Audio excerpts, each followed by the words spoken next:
Friends, welcome to youtube.com oblique Dr. Ved channel. I am Dr. P.R. Patel, Professor in Head Veterinary Medicine. We see here the presentation on paralytic myoglobinuria, important metabolic disease of horse. In part 2, we will study pathogenesis. Pathogenesis is very important to understand how the etiology occurs, how the etiology causes several pathological changes in the body, and how these pathological changes produce the symptoms. And when all this you know, you can give a better treatment of a case and there are more chances of recovery. So please pay attention to pathogenesis of almost all disease.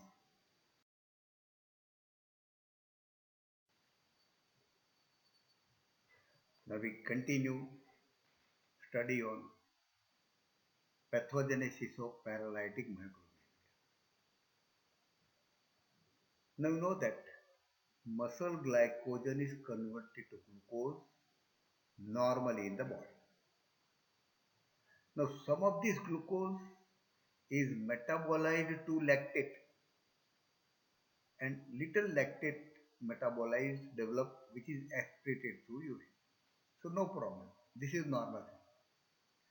But now during the period of inactivity or idleness, large quantity of glycogen that is received from food are laid down in heavy muscles because heavy muscles contain more glycogen.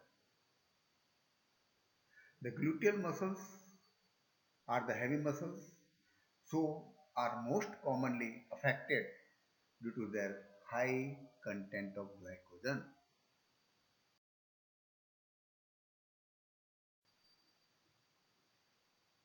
Now, horse is given exercise or taken work after a period of inactivity where the glycogen is stored in a large amount in muscle. This glycogen is rapidly metabolized to lactic acid due to anoxia because of the exercise.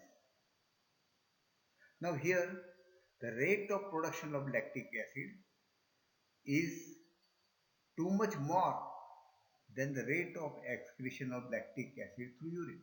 So what will happen? When production is more, excretion is less, the result is rapid accumulation of lactic acid in blood and sarcolactate, that is also a lactic acid, in the muscles.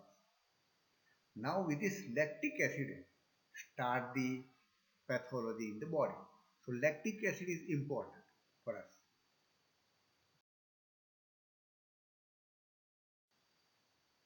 Now we know that lactic acid accumulate in muscle and lactic acid in the blood. So this lactate is highly toxic to the muscle. So as a clinician, remember what happened to the muscle. This lactic acid causes muscle swelling. This swelling and lactic acid leads to the muscle degeneration. Lactic acid causes the coagulation of muscle protein and there is coagulation necrosis of the muscle. So there are two changes happening here. Most of the changes are myopathy, degeneration of muscles, myopathy. And the other change is the inflammation of muscle to some extent called the myositis. So this effect of lactic acid on muscle is very important and this produce the clinical findings.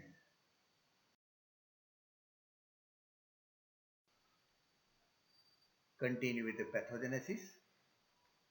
We have seen that lactic acid causes muscle degeneration and myositis. This muscle degeneration and anaerobic condition, they cause more formation of myoglobin. It is present in the muscle.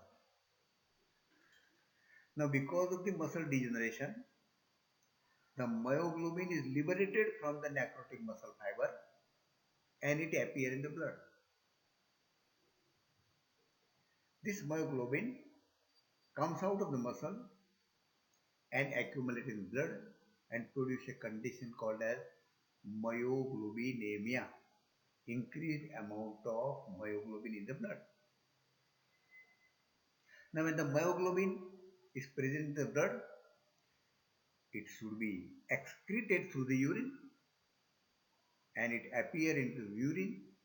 It is called as myoglobinuria, presence of myoglobin into the urine.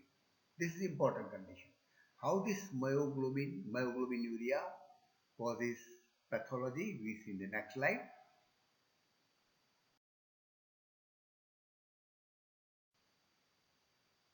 Continuation of the pathogenesis. We have seen how the lactic acid produce myopathy and myositis. Now here we'll see how this myoglobin or myoglobinuria is causing important pathology in the body. This myoglobin is excreted through urine. So it imparts a coffee colored or red brown color to the urine. This is the important symptoms of paralytic myoglobinuria.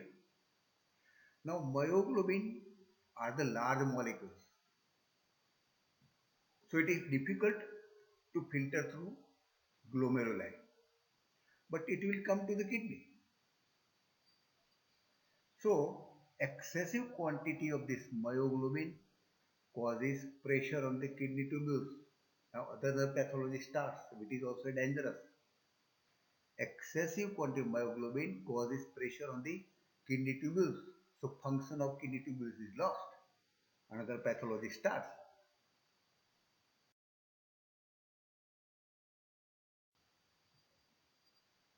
In the previous slides, we have seen that excessive myoglobin in the kidney cause pressure on the tubules. So due to this pressure, there is degeneration of tubules. This leads to nephropathy or nephrosis, degeneration of the kidney tubules. And this is the important for the body. It causes kidney failure or decreased efficiency of the kidney dysfunction. And this leads to azotemia and uremia. Azotemia means accumulation of nitrogenous product into the blood, and uremia means accumulation of urea into the blood. Both are dangerous, azotemia and uremia, and this also causes the death. So here we have seen how the myoglobinemia and myoglobinuria in the kidney causes death of the animals.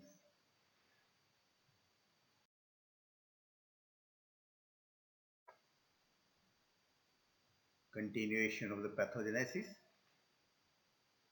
We have already seen that accumulation of large quantity of lactic acid in the muscle causes myositis and mostly muscle degeneration, myopathy.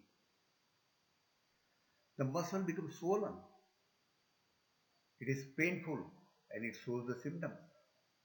Muscle become hard and stiff just like a wooden board. There is necrosis of the muscle fibers.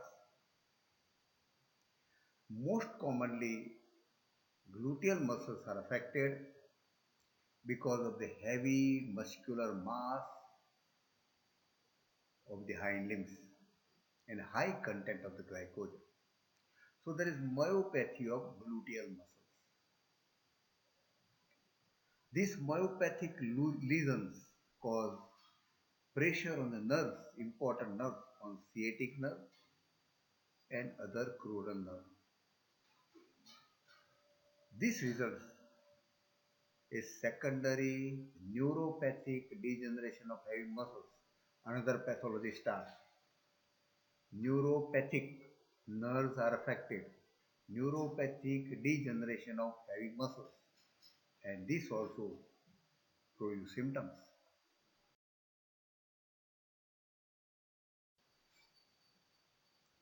Continue with the pathogenesis. Because there is neuropathic degeneration of sciatic nerves and crural nerves, the limbs become weak. Animal is unable to stand. The horse becomes sternal or lateral recumbency. So disease is named as paralytic myoglobinuria. Myoglobinuria we have seen. Here there is paralysis type of the symptoms of hind limbs. Animal is unable to stand, sternal and lateral recumbency. When the horse lie down for a long time on a ground, on skin there is pressure, there is necrosis of the skin and ulcers on the skin limb due to prolonged recumbency, and it produces a bed sores or decubital sores or decubital ulcers. These ulcers get bacterial infection, and infection reaches to the blood and it produces symptom. So there is a decubal septicemia. Infection enters from this ulcers to blood. There is development of septicemia, decubal septicemia, and this causes the death of the horse. So this is another important pathology.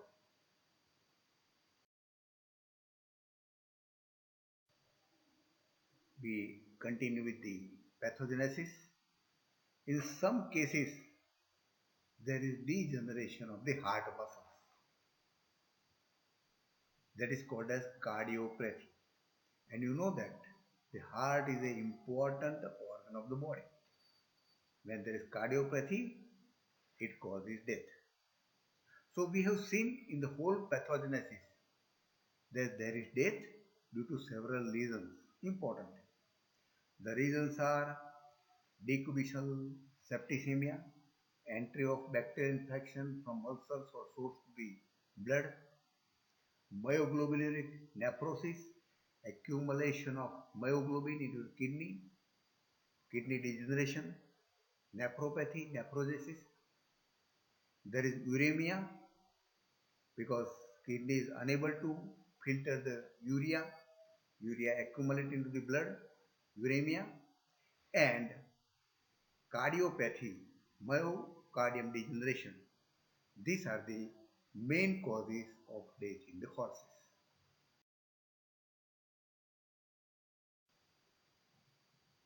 Friends, I have described the pathogenesis of paralytic myoglobinuria in detail because it is very much necessary to understand the symptoms, to provide a diagnosis, and to provide effective treatment. Without knowing the pathological changes and pathogenesis, it is difficult to diagnose the disease, it is difficult to provide the treatment also. Please share the information. Request you to subscribe the channel to promote the channel.